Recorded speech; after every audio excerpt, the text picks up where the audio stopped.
the way this country may move. In great states like Florida, in great states like North Carolina, Ohio, you pick it. It's an important conversation, not just here in the largest state of the union. That was a clapping line, as everyone said.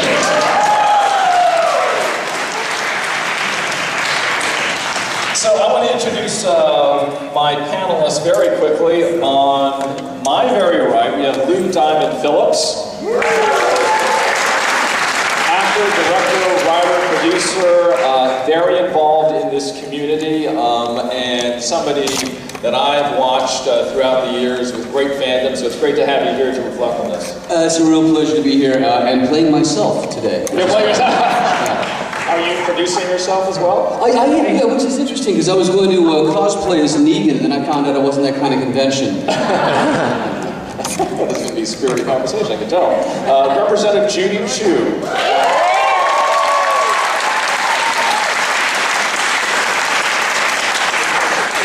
And I'm sorry nobody recognizes her, but I'll tell you more about her. She is the chair of the Asian American Pacific Islander Caucus on the Hill, and has,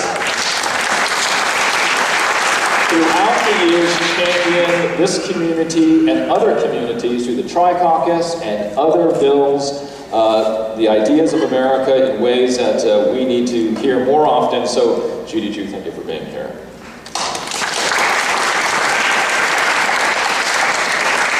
The first round was bigger, I think, Judy, on that one. Stephen Olikara is a political entrepreneur. He's a public servant and founding president of the Millennial Action Project, based out of, is it Virginia?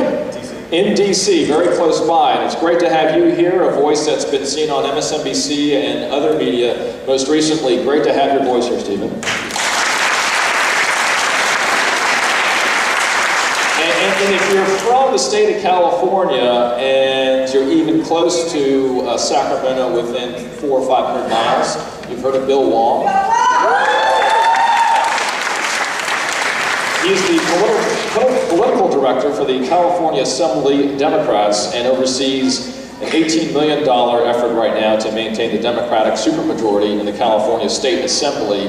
That amongst many other items, and by all means, for all of our panelists here, please fill in where necessary, because they have very long bios and well-deserved along the way. Let's start with this then. Bill, last in, first out. Let's do that. Why is the Asian American Pacific Islander vote an important swing vote? Well, you know, actually I was going to do like this huge mathematical equation. Okay, A plus B with the square root of X and equals, we're a big fucking deal. I think I missed that in calculus class. That's why I'm not an engineer. I just took the shortcut. And it's because we have the fastest growing population in the nation. Along with that, we're having historical amounts of Asian Americans that are registering to vote in key states like Virginia, Pennsylvania, Nevada, where there are going to be huge battles for U.S. Senate. In California, we may elect the first Asian American as governor of the state of California, and it's the 5th largest economy in the world, thank you, and largest state in the union. So, I mean, it is our de facto, as Asians, the de facto president of the United States if we elect an Asian American in California for governor. Now, to all of our panelists, you can interrupt at any moment, because that's why I like it, and since I come from cable TV, so please do as we move along. Do we need to yell more? You can yell, wave your hands is always good, because we have to make it look like there's more energy in this room than that other room. We got to show them that, you know, we got some juice here, some juju, okay, so feel free to do that. It's like, Stephen, but we have this panel today because when you say Asian American Pacific Islander voters as the swing vote in swing states, what? I've not heard about that.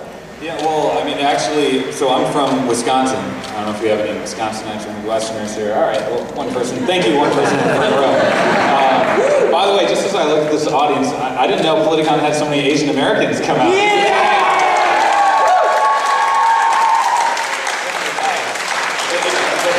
It is not only those who are Asian, but those who have their yellow cards. So we have individuals who have their yellow cards. This actually is yellow. Yeah, or yellow-brown cards. Exactly. Yeah. Well, I grew up in Milwaukee, Wisconsin, and like a good Indian son of immigrants, engineering was really the pinnacle of success and the career trajectory that I was supposed to go on. So obviously that was a big disappointment to my parents when I said I wanted to get involved in politics. But one of the interesting things that's happening in the greater Milwaukee area is the expansion of many engineering companies. So you're having more and more Asian American and Pacific Islanders moving to the Milwaukee area, and now it has a decisive voice in Wisconsin as an important swing state. Is it a young voice? Is it a young voice? It's becoming young, exactly. Yeah. And one of the interesting things now is that this younger demographic of AAPIs, I think, will be a game changer because I mentioned all the engineering companies. So our parents who immigrated to this country went largely into engineering, law, and medicine. But now my generation is the first Indian American generation or Asian American generation now is able to think about going into politics or entertainment or some of these other fields that we previously didn't think was possible. Once that happens, then we start to have Asian American role models in politics and in popular culture, and then we can actually think about running for office. And we had many firsts in the election of 2016, the first Indian American woman, or half Indian American woman in the Senate, the first Vietnamese American woman in the House of Representatives, the first Indian American woman in the House. We have the first Thai American woman in the Senate. So a lot of these firsts are happening, and so the pivot point is happening now, and it's, I think, very exciting for young AAPIs who can now look at a wider array of career options, including public service. Yeah, you know, I want to jump in on that as well, because I am a first-generation American myself. I stood next to my Filipino mother when she took her oath of citizenship when I was 16 years old. You know, I was born in the Philippines. I would not be a film, television, theater star today had I stayed there. You know, an opportunity arose for me, and suddenly, you know, I got to be someone at the forefront of keeping the door open for other, you know, ethnic communities. And being ambiguously brown, I'm actually Filipino. You know, I've had the wonderful opportunity to represent many different cultures, and this is what I think we're seeing. We're seeing a generation that is starting to embrace their own and perhaps even break away from some of the more staid traditions of their immigrant parents, and they're becoming more vocal, which is exactly what we need. Having represented so many different communities, what I don't want to see happen is a homogenization of the Asian American experience. You cannot necessarily segment or subdivide the African American vote, or even to a certain extent the Latin American vote, you know, into subdivisions. There are so many of us who are classified as Asian. So many of us. And each one of these individual communities, I think, need to be addressed and not just, you know, washed with the same big brush. So it's going to be incumbent upon our representatives to address our community's needs individually. Back in the early 90s, when I was walking the Red Road and representing a lot of Native American cultures, I tried to start an umbrella program called Winds of Life, which was going to be a bit like the United Way. And the biggest problem that I found out was that the Lakota had different needs than the Navajo, that had the Choctaw, that had the Cherokee. And we have so many different communities where certainly there is an overlap in our needs and in what we want from our representatives, but we need to continually address those individual needs as communities as well. Great lead-ins. Because you as a role model in media who has represented who you are throughout the years, and also when we talk about first, we kind of think of you, Madam Chair, because you were also a first when you gained office here for and you have been able to see record numbers year after year in Congress that are Asian American Pacific Islander through your leadership.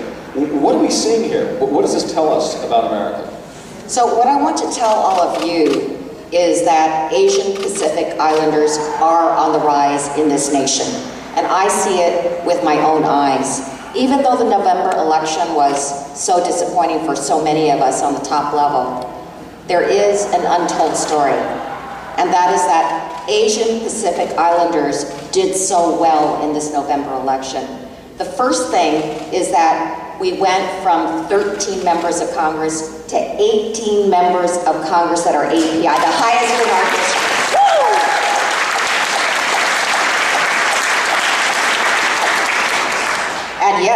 of them were first. The first Vietnamese American woman from Florida, that's Stephanie Murphy. The first Indian American woman ever in Congress, Pramila Jayapal from Washington. And how about that U.S. Senate?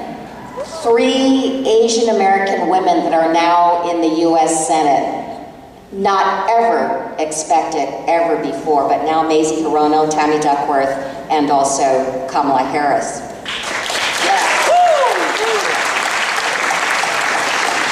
But what was even more significant about the November election was that it was the highest voter turnout ever for Asian Pacific Islanders in our history. Yes, it went to 35% nationwide. And why is this significant?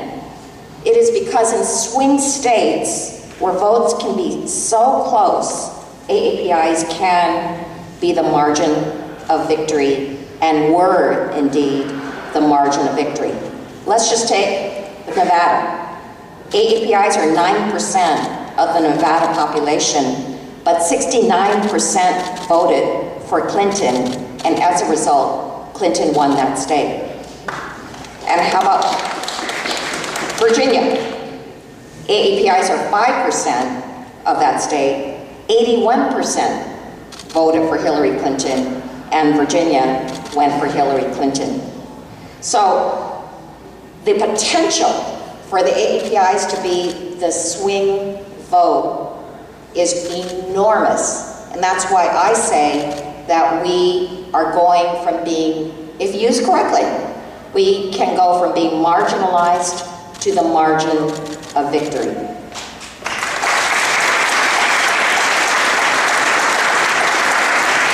And let me just talk about how we can see this in the future. To us, the 2018 elections are critical. We think that we have a great chance to win back the House. And the reason is because, first of all, in the midterms, usually the party that is opposite that of the president, the sitting president in the House, usually does gain seats. But in this case, we also have the Trump factor. And, you know, I think that's going to also help us win seats. Yes, absolutely. But what will it take to actually win back the House? It will take going to districts all around this country, and what we're looking at are Republican districts that actually went for Hillary. Well, there are a few of them close by, like Mimi Walter's seat in Orange County, like Dana Rohrabacher's seat in California, Darrell Issa's seat in San Diego, Barbara Comstock's seat in Virginia. And what do each of these seats have in common? They have an AAPI community.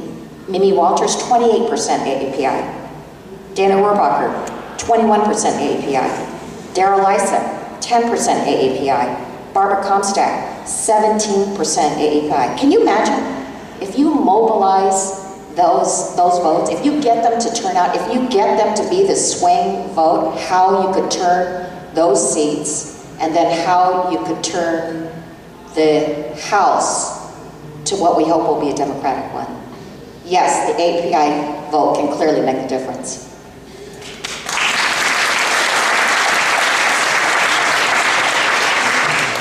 Immediately what came to mind, Madam Chair, was as you talked about these AAPI stars and these districts across the country, you know, how do they get there? What inspires them? How are they able to raise money? What is it that makes them tick? And what is happening in the context that allows them to be successful, right? And I can't help but think of your good friend sitting next to you there, Lui Diamond Phillips, who is out there being one of those figureheads from our community and openly talking about our issues. I also think of other headlines, Lou, and this is very recent, and good friends of yours, Grace Parks, Daniel Day Kim, two individuals who had to face discussion, right, of, well, I'm not going to make the same amount as my co-stars, so I'm going to walk away. But on the flip side, you have Aziz Ansari and you have Mindy Kaling, who are stars, and that means something to this idea of seeing faces like all of these running for office. There's a parallel there, and how do you discuss that, Lou? No, it's a huge parallel, and it's about getting involved. I'm so incredibly thrilled to see so many young people here, you know, from whatever community you're from, or like me, from a lot of them, you know, and the beauty of it is that you have to engage. It's interesting because my dear friend, Fritz Friedman, one of the highest ranking, you know... Thank you, Fritz, for putting this together, by the way, Fritz Friedman. So many countries, like President of World Wide News League, a man who's been actually an activist and an absolute mensch for a long time. Look it up, it's a totally different community. I love it. But he has the hat on. He does. He has the hat on. It's about engagement, and it's interesting because you mentioned, you know, Daniel Day Kim, who I just worked with recently, or Mindy, or you know, any of these other Aziz. These are people who are willing to speak out about the issues and to engage, and to in a world where social media and 24-hour news cycle is immediate. Those headlines are making it around. And that's what we need from our candidates. We not only need an engagement for them and a willingness to tackle the issues, but the face time. And this is what is very, very important, I think. I was saying, Fritz sent me some wonderful articles talking about how, as a community, as a voting bloc, we have not always been in lockstep with each other. It has sometimes gone Republican because of issues, because of, you know, certain economics or traditional cultural considerations. What I do think that we tend to go toward is a candidate. Is a candidate who's willing to engage us, who's willing to give us the face time and get out. And so, in this respect, it's why I'm here. It's why we do television shows. It's why we do interviews. It's why we do press tours, to give face time to the fan base. And in a lot of ways, the media and politics today are intermingled. And this is what it is. It is entertainment. We're here to engage you, to let us know what's on our mind, and to get you to come along with us. And I think that's what our new representatives and anybody running for office has to do. They have to do the town halls. They have to do old school politics, man. Shake some hands and kiss some babies. And get out there and make it not a hobby, make it your job. Well, I'd also add that, you know, an interesting thing is, like, we're not in our silos. And one of the important things that our celebrities can do is show the world that it's okay to be political. I think for the longest time, Asian American talent out there kind of shied away from political activism. I don't know if they just, you know, obviously there's discrimination, and you don't want to stand out, you don't want to look like somebody who's a rocking the boat or a troublemaker. It's all of the things that Asian Americans face as model minorities. But having you know, Asian faces in Congress, in the state legislature, one shows that it's possible and it's doable, particularly if they're doing the things that Chairwoman Chu is doing, that's really dynamic and standing up for important stuff, but then also having, you know, nobody watches C-SPAN really from our, you know, I do? What do you mean? Anybody under 20 or under 25 is not the YouTube favorite of this, but they do watch, you know, a lot of stuff that's out there in entertainment, and we see other celebrities out there and expressing their beliefs on issues, not necessarily candid, but a willingness to engage on issues that are important to them. And if more Asian American talent, Asian Pacific Islander talent did that, and particularly with what Daniel Day Kim and Grace Park did, I mean, I think that was tectonic with regard to saying, yeah, it's okay for us to stand up for ourselves and speak out. So is it push-pull, Steve? Absolutely engaged in what was said by all of what was said so far. But we're really talking about this push-pull, right? In terms of, do we go and vote? Do we run for office? Is it the face time? Is it because we're not built for it? You know what I mean? Yeah, that's exactly right. And that has been the chicken or the egg issue, I think, with our community until now. I guess a lot of things are changing. But what I was going to say is the other benefit of airtime in the entertainment space and across television, radio platforms is not just to galvanize our own community, but it's to galvanize other communities too, to make the entire diversity of the American population more comfortable with AAPIs serving in leadership. Because part of it, like growing up, I grew up in a 98% Caucasian community in Wisconsin, the most Republican district, and people often ask, who are you discriminating against? I often say it was ignorance. It was innocent ignorance because there hadn't been a lot of exposure. Now it's all starting to change because of the Mindy Kalings and the Aziz Ansari's. We're not just playing comic relief roles, but now main characters, which is a really big deal. And so it's about not only, again, activating our community, but being able to activate the whole multiplicity of communities in our country, because only then will we be successful. And there are many legs, right, Madam Chair, to this stool that we're talking about, the stool that allows and holds up people to either vote or run. And what you have done every single year during the Asian Pacific American Heritage Month in Washington, D.C., is you try to bring together all sides to say, hey, look at those who've been elected that come from our community, and say, hey, look at these voters who happen to look like me. And when you do that, what's the response from both sides, from all parties, as you try to say these voters are essential? What's worked? Well, it's so important for AAPI voters to be contacted by somebody. And in the past, they haven't been contacted by either party. So for one thing, there has to be voter contact so that there can be awareness of the candidates. The voters have to be chased. But you know what? Things have started to change in, I would say, the last 4 years. Finally, the parties and the consultants are seeing that the API vote could be critical in the outcome of an election. So let's just take the Virginia election for Congress this past time in 2016. That API vote, like I said, it is a 17% AAPI district.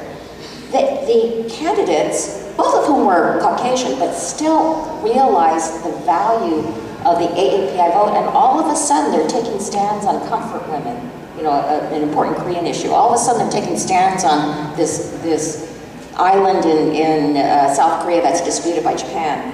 And they're finally thinking that maybe they should do something to pay attention to the AAPI voter. That's thing number one. But what we also need to do is to be able to get more people activated to run.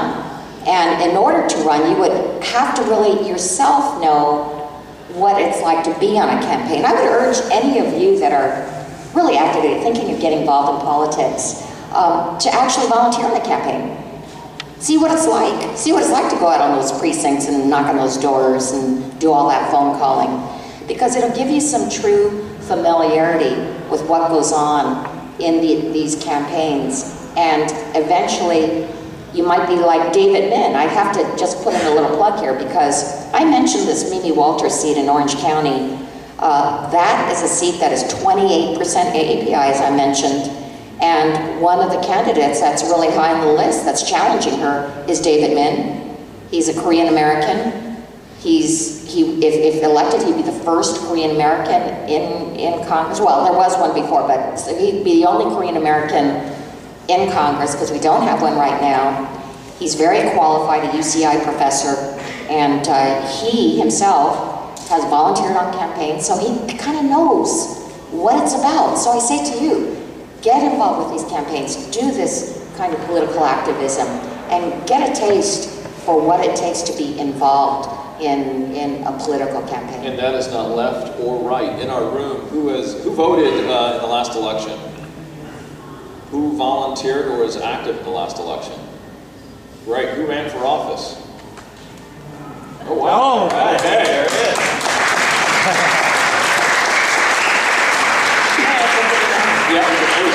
One of the things that, you know, it's great to have candidates. Candidates can't do it themselves. They need operatives that are out there. And this is my plug for the operatives out there. He's not an operative. But you know, you need the people that are out there that are running the campaigns, that are finding the candidates, that are helping them get elected. You know, California is amazing. My role with the Speaker of the Assembly, being able to work with the 55 Democratic, 54 now that Jimmy Gomez has moved to Congress, is amazing. But it's also amazing that my counterpart in the Senate is also Asian American. And the political director of the California Democratic Party is Asian American. And these are high-level political operative jobs that are held non-traditionally. We're all disappointments to our parents, but non-traditionally that give us a tremendous opportunity to help, one, you know, raise our profile in the world of politics, not just as Asians, but as seasoned political operatives, but also build the type of throw that we can to help other Asians get elected. Yeah, and you are kind of that stereotypical political geek. Somehow stood out and made it through being Asian American. Let me go on that stereotype for a second. I had a great conversation with you earlier. What's your name again? Johnny. Johnny, about, hey, I want to become involved. But in my family talking about doing that, I'm For free? For free. Did I get that right? For free would be like he'd become a pariah in the family. And that is a reality for many in these communities of the 49 origin countries, the 100 languages, the 76% of voting adults being from another country community. Anybody? I think it's just about... How do you help him? Because he wants to do this. Well, one, actually, Millennial Action Project has paid internships. Oh, I'll look at And then win. Because they'll understand that. You didn't even win! Waste your time! But I think it's about developing a comfort level with this entire career track. And I'll say one of the things that was a difference maker in my family, because I was obviously joking earlier about my parents. They were maybe slightly disappointed at first, but then Barack Obama became president, and that was very helpful. The Indian American community had 98% support for Barack Obama. And of course, he was just the beginning. Now we have the Congresswoman. We have so many more people who are now serving in elected leadership, who are out there being visible, and I think that's all gradually but very powerfully changing the stereotypes, changing our expectations, and changing what our parents are expecting from us. So I think definitely intern on a campaign, and if you come with us, it'll be paid. Wait, I have a better answer. But I don't know if you want to... Go ahead, yeah, the two of you. Well, my thing is, like, I don't know, have you seen how much lobbyists make in Sacramento and DC? They're complete morons, and they are wealthy as shit. Honestly. Wait, is this Anthony Scaramucci here? I figured I had to add a little spice. No, like, spice is good. Yeah, spice is good. And if you spend enough time in politics, you're gonna cuss like a sailor. I'm sorry, I apologize to people, but it's like, I'm light, this is light compared to what happens during a campaign. But actually, one other thing is, we actually need a wider diversity of professions represented in Congress and state legislatures. So if you are a doctor or you are an engineer, there's a huge deficit of those careers being represented in Congress. I think, and hopefully the Congresswoman would agree with me, I think we need more engineers and more creative types and artists and musicians and actors represented in Congress. So I'm going to take the Uber vision, which is that... Wide vision. Yeah, the wide vision. I know Uber has a different meaning now. But I would say to your parents that it's so important for us to be involved in politics, because if we aren't, our voices will not be heard. And why did we get 120,000 Japanese Americans interned in camps, losing everything that they had? There weren't the voices to speak up for them. And why did we have a Chinese Exclusion Act of 1882 that actually was one of the most discriminatory laws ever in this country's history, that prevented the Chinese from becoming naturalized citizens so they could not vote, and then stopped immigration so that families were separated for decades? Why were some of the worst things ever to be visited upon a population of people visited upon AAPIs? Because we weren't involved in the political process. And there is a saying that if you don't have a seat on the table, you're on the menu. So it's about time for us to have a voice on what's going on. Whether it's immigration reform, and by the way, there are a lot of dangers there, because Donald Trump wants to take us from a family-based visa program to a merit-based visa program, which means we would lose out. AAPIs would lose out tremendously, because we've been waiting for decades to get our families together back with us. Petitions that are in the millions. And how about the fact that 4 out of the 5 countries with the largest Muslim populations are from Asia? And so who does a Muslim travel ban affect? It affects us. It affects AAPIs. And how about the ugly rhetoric that is out there right now against Muslim, which is affecting Muslims, South Asians, all kinds of people that are perceived to be Muslim, and the fact that there were 2 Indian engineers in Kansas who were just shot straight out, and one Sikh American in Washington that was shot straight out by an assailant who yelled at them saying, "Go back to where you belong, go back to your country." Well, you know what? We belong in this country, and we have a right to be respected.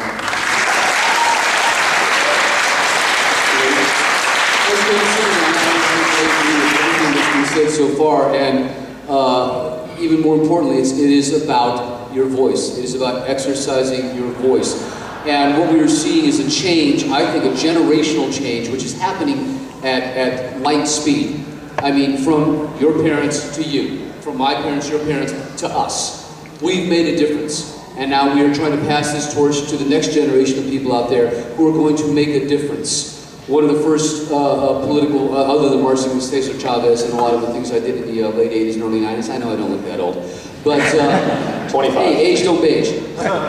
Asians don't raise it. Asians don't raise age. But one of the first things I worked on with Fritz was in 1942, the Filipino Rangers had their veteran status rescinded by Congress. They were conscripted into World War II, they fought, and then after the war was won, they had their veteran status taken away. It took them 60 years to get it back. And we fought before Congress and testified before them to stand up for their rights, because they, as a generation, they just, you know, they didn't know how to best utilize their voice. And it just happened, right? Yeah, well, yeah. You and General Taguba and others working hard at this. It's been a long process, but you know, we made the first steps. Good God, Fritz, when was that? Back in 04, 02, something like that? Yeah. So, you know, it's a long process, but you have to use your voice. Use the social media. All of this is at your fingertips now and those of us who are helicopter parents and, you know, have done our best to empower our children and to give you this energy and strength to go out and to be yourselves. You know, you now have to do it, because they'll take it away from you if you do not stand up. If you do not stand up and be counted. And quickly here, Lou, what questions and answers, because we're getting towards the end of our conversation for this hour. Quickly, Lou, you know, Jose Antonio Vargas, another fellow Filipino-American Filipino who has come out as LGBTQ, and he said, that wasn't the toughest thing for me. The toughest thing as a Pulitzer Prize-winning journalist was coming out as being an undocumented immigrant. Wow. And for you being an actor when you became an actor, what was it like for you to come out as an actor? And for you coming out as an actor and producer and a director being politically involved, what was that like for you to come out and being active? You know, it's a long process. I mean, first of all, being a typical, you know, Asian kid, I graduated 4th in my class from high school out of 400 and something people. I was an overachiever. When I said I was going to major in drama, literally my guidance counselor and my drama teacher said, "What, are you crazy? How are you going to live? How are you going to eat? You know, Did they really sound like that, by the way? Oh yeah, what's that? Did they really sound like that? Yes. Okay. Well, no, they're from Texas, so they sound like this. Are you out of your fucking mind? That was his mom. Yeah, well, that was my dad, actually. Well, son, you know, that's not exactly what I had in mind for you. But he came around, they all came around, to be quite honest, and been extremely supportive since. And I was very, very fortunate in the beginning of my career to be involved with some people who were actors and activists. Luis Valdez, who wrote and directed, you know, La Bamba, came from the Teatro Campesino, from the farm workers, many of whom are Filipino, by the way. You know, I fasted in March with Cesar Chavez, you know. I worked with El Rescate and with Amnesty International, and a lot of groups, sadly, that don't seem to be as active today. I mean, I really hope that our millennials will, you know, look around and go, this needs attention, this needs my help, this needs my voice and my presence. Because we were very, very politically active in the late 80s and early 90s. Thank you for doing that. There was a lot going on, and there's a lot going on now, and we need you now. And I have to say, one of the reasons I'm here, and I'm sad to say, I got complacent. I was complacent last fall. I voted, you know, I went out, I talked to my friends, but, you know, we're all of like mind. But I truly feel like I did not do enough. And I'm here to, you know, I'm going to rededicate. I'm going to rededicate my life. Yeah. You know? We have a confessional outside on the left side. You can, let's go to questions and answers now for our panel. We have 2 mics on the side. Please go ahead and ask whatever you'd like, and if you can, address it to the 2 or 3 folks you'd like to get some feedback on, and we'll start over here. What's your name and where you're from? My name is Wong. I'm originally from Brooklyn, New York. I've been living in Los Angeles, California about almost 7 years now. Before I pose my question, which is about the communities and intersectionality, so where I'm gonna end up. But my experience, I totally 100% support any group getting involved in politics, making sure that your voices are heard and that you're present at the table. Because I do agree with the statements you made. If you're not at the table, you don't need but in saying that, as an African American man, and I watch you on MSNBC because I think you're cute. I'm a game. Literally, when I watch it, I'm like, oh, you're cute. I love it. Half the time, I'm not listening to what you're saying. This is intersectionality. At any rate, so at any rate, I think you're cute too. Well done. I appreciate that. I work out a lot. All right. So at any rate,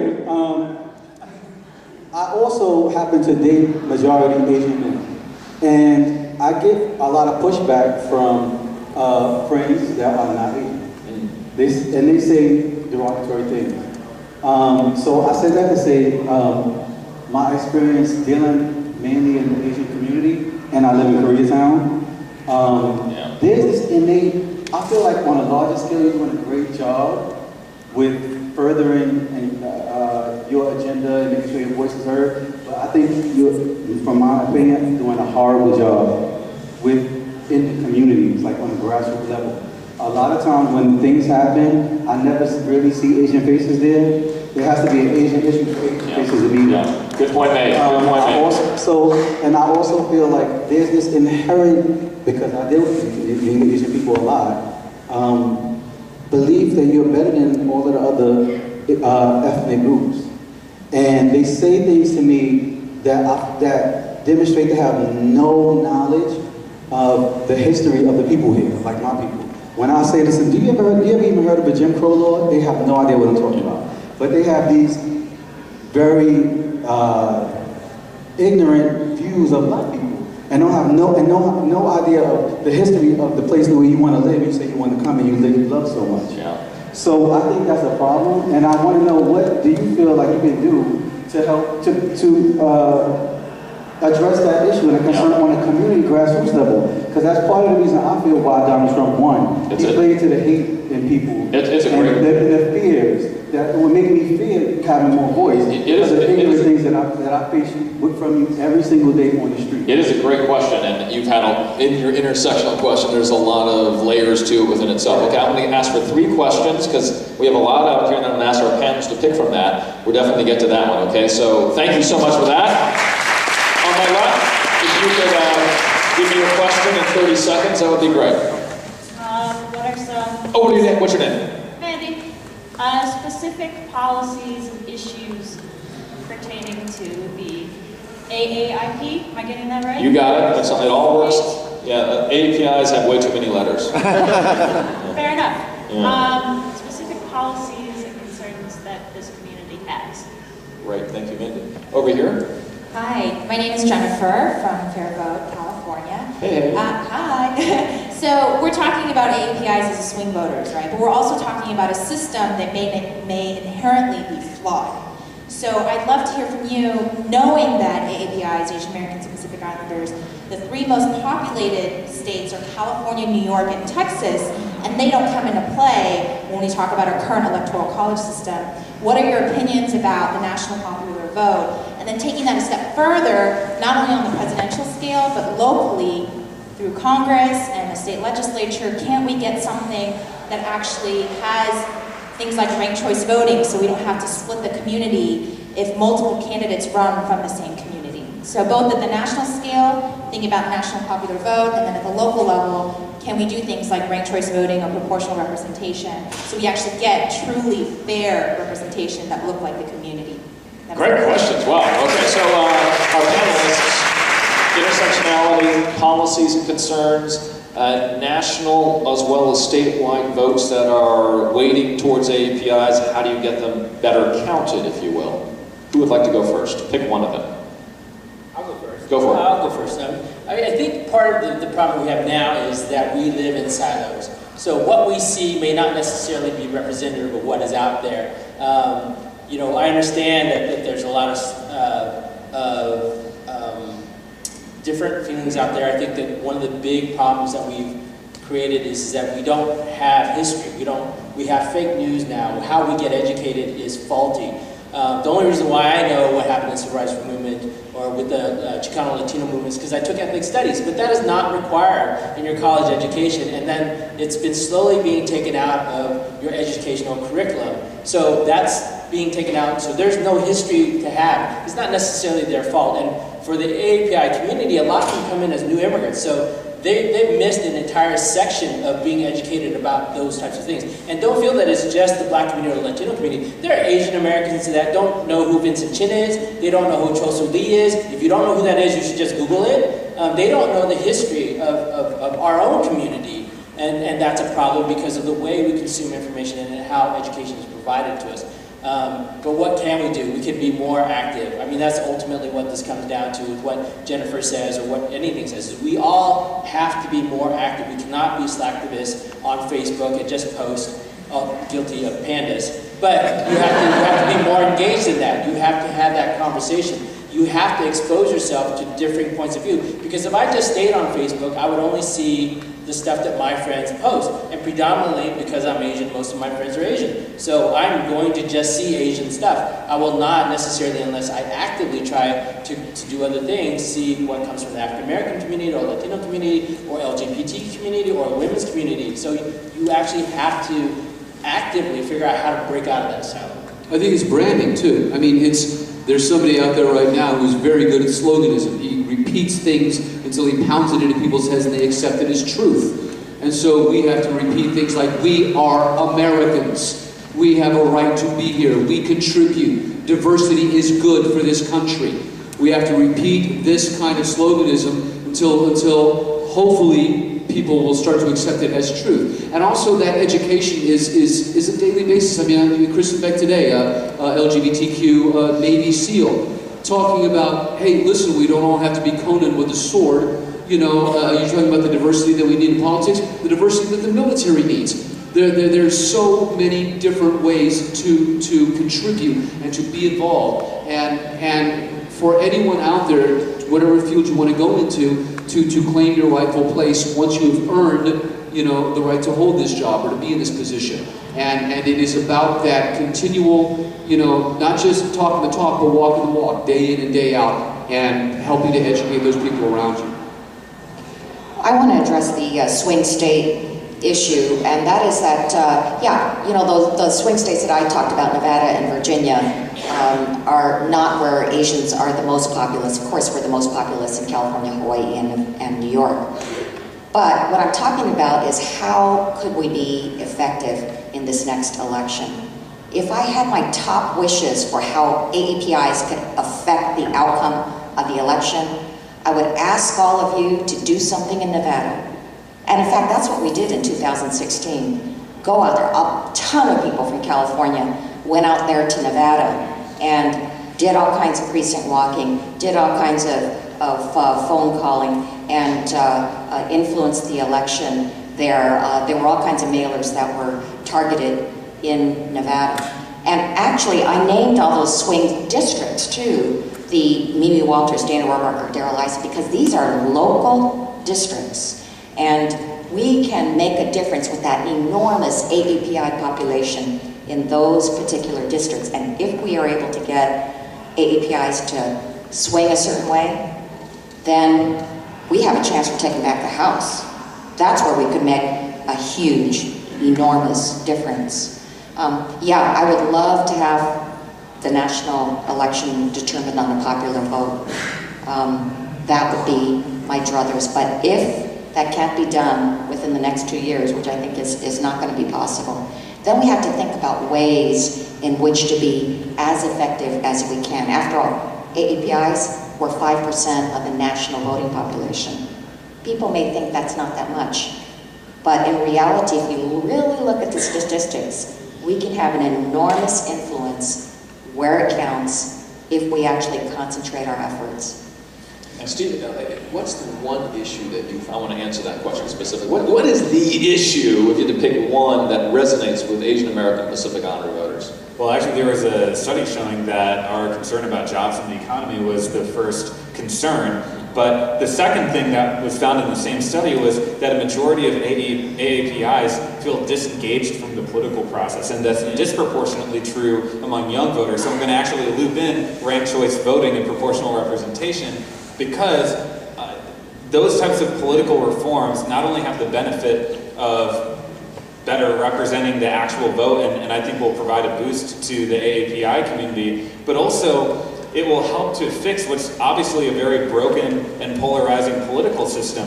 Because the thing I hear, especially from young AAPIs all the time, is that my vote doesn't matter.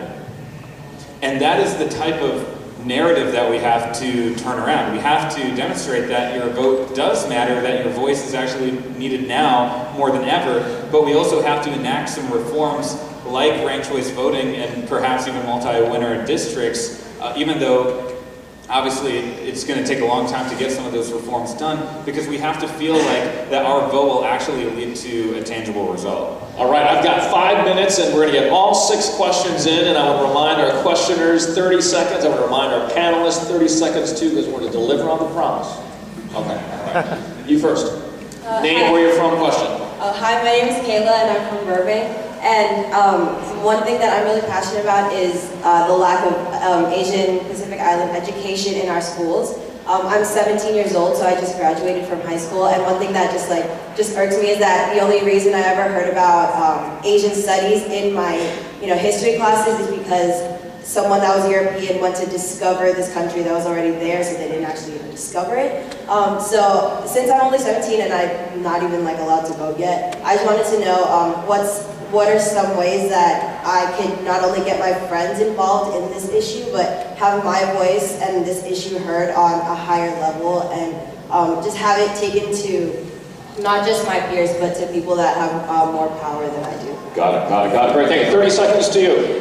Hi, I'm Gio and I'm from Olikara. This question is more for Madam Chair, because I'm in Edwards district and it's becoming more and more Korean. I swear it's becoming the next K-town.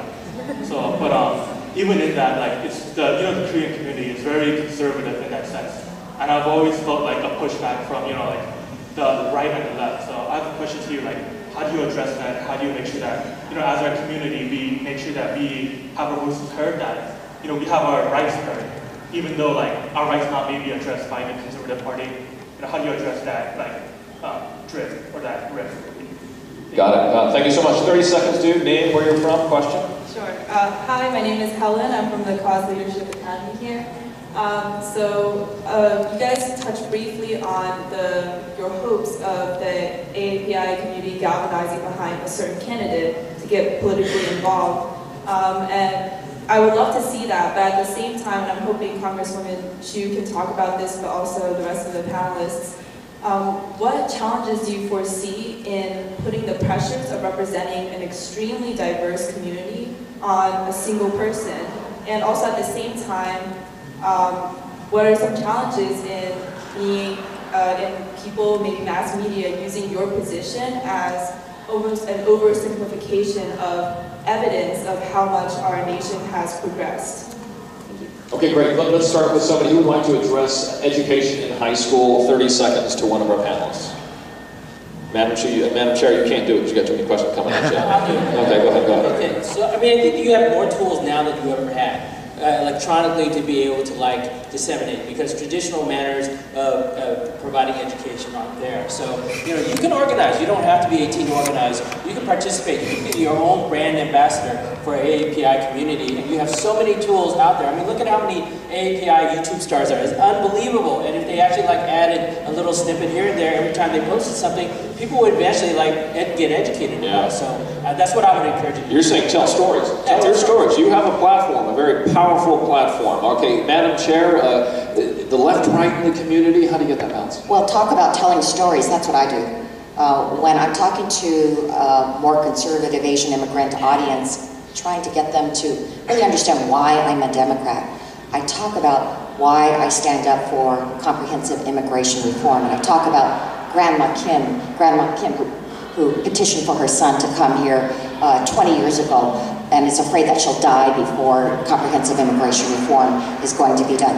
And Democrats are the only ones that are standing up for comprehensive immigration reform. Or say, if you're talking to a Chinese immigrant population, I say, well, why was it that Wen Holi was jailed as a Chinese scientist when nobody else in that lab was labeled as such?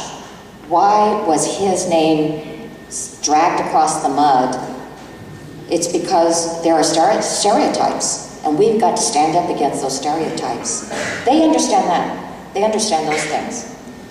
Great, thank you. And Lou, the question about having to represent all communities, you kind of were that guy for many years. Yeah, you're like, still, are you kidding me? It's like the UPS slogan, what can Brown do for you? So, okay, great, 30-second question. That's okay, thank you. Do you have more to add, Lou? Is that No, absolutely. 100%. I mean, our elected officials are supposed to represent their communities, not a single community. Our national representatives are supposed to represent all Americans, and that's the thing. Unfortunately, we're starting to see this tribalism come into place, this polarism of issues to where we cannot reach across the aisle and work with one another.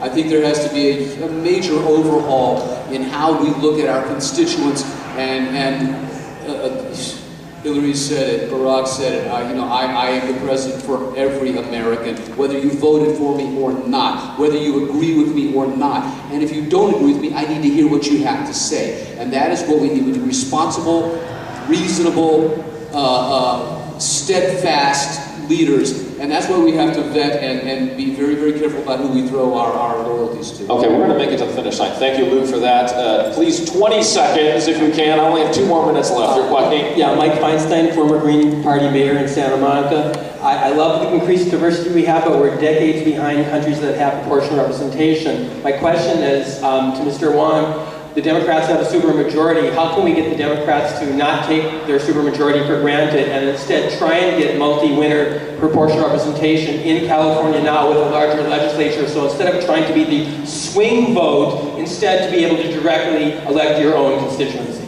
Thank you. 20 seconds. Hi, I'm Adrian. I'm from Orange County.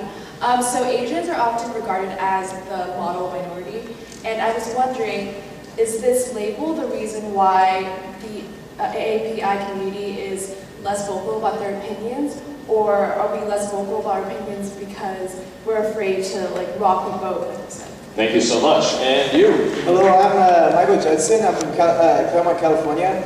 This is a very simple question, but I just kind of want to ask. You guys mentioned about this is the turning point for AAPI and the Congress. So, in your guys' opinion, how soon do you think we'll be able to see a AAPI candidate or even president? Okay, great. Steve, to you first. Pick one. I'll take the model minority. Okay, please. 20 seconds. Excellent. Well, I think obviously this has been a stereotype. I think culturally we've been raised to sort of put our head down and do the right thing. And as a result, we aren't as loud as we need to be on the issues that matter. And when we're discriminated against, we're not as loud as we should be. So the good news, I think the younger generation is getting louder. If there's anything we can all do collectively here, it's to get louder and to get vocal, because if our voices aren't heard, then our policies won't be working in our favor. But related to that, we need to be a model minority in a different sense. Going off of the earlier point about polarization, I think our community has a unique opportunity to be bridge builders in our country. We have the chance to be building bridges across not only party lines, but across religious lines, racial lines, and I think if that's one thing that comes out of the political brand, the political culture of this rising generation. It would be something that would be great, not only for our community, but for the United States of America. And perhaps raise the level of respect for education and educators back to where it needs to be. Bill, help me, 20 seconds. Supermajority, 20 seconds. Well, supermajority is just kind of like a magic unicorn. It really isn't what it is. It's a false kind of god to go out there and say supermajority is just going to solve your problems. It isn't. The Democrats in a supermajority are all span. So what I would say is if you want change, you have to be interactive with a democratic process. It's not just about saying you guys have supermajority to fix it. You have to be engaged in it. Otherwise, the way we fix it could be all screwed up. You can't trust us. You have to be involved. People can't just like say, you got Supermajority, now fix it. Everybody here has to be a warrior and has to be involved in the process. Madam Chair, AAPI President, you? Well,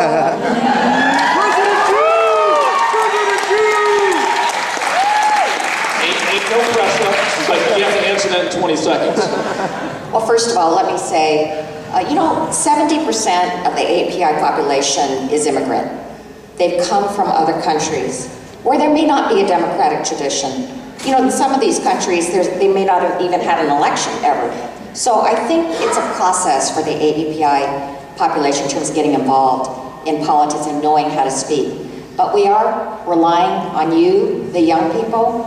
I tell you, you can be the leaders in this. And we have to develop the pipeline. If we're ever going to get an AAPI president, if we're ever going to get an AAPI finally on the US Supreme Court, I mean, I see all kinds of holes, believe me, in Washington, D.C. If we're ever going to have that, we have to develop the pipeline. We have to have people in Congress, we have to have people in the Senate, we have to have people ready to run for those positions. We have to have interns getting involved in the process, even if they're unpaid. Great, so that means she said yes. Okay, so I know that we're out of time, but I'm 2 minutes. It's gonna be just 2 minutes. I'm gonna do a quick lightning round at the end, and you only can say one word. I can say as many words as I want to say. You can only say one. All right, you ready? I hope you've had enough caffeine. Asian American Pacific Islander voters, GOP or Dems? Bill? Whatever they want. Steve? Whatever they want. Madam Chair? Dems. Lou.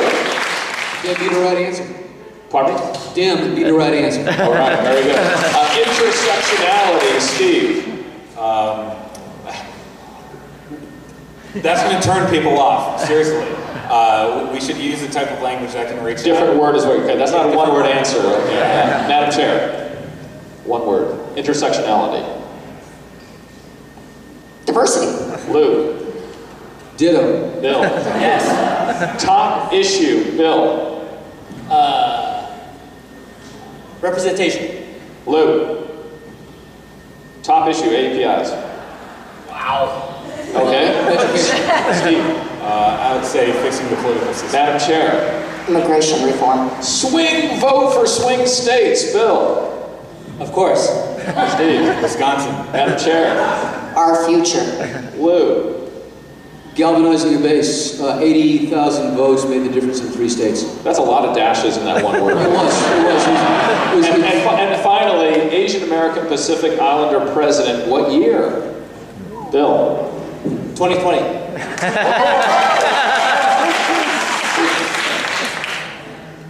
2028. Lou? 28. Madam Chair, when you running again? What year? I'll just say 2020. Thank you so much, Madam Chair. Thank you so much, Steve and Bill. Thank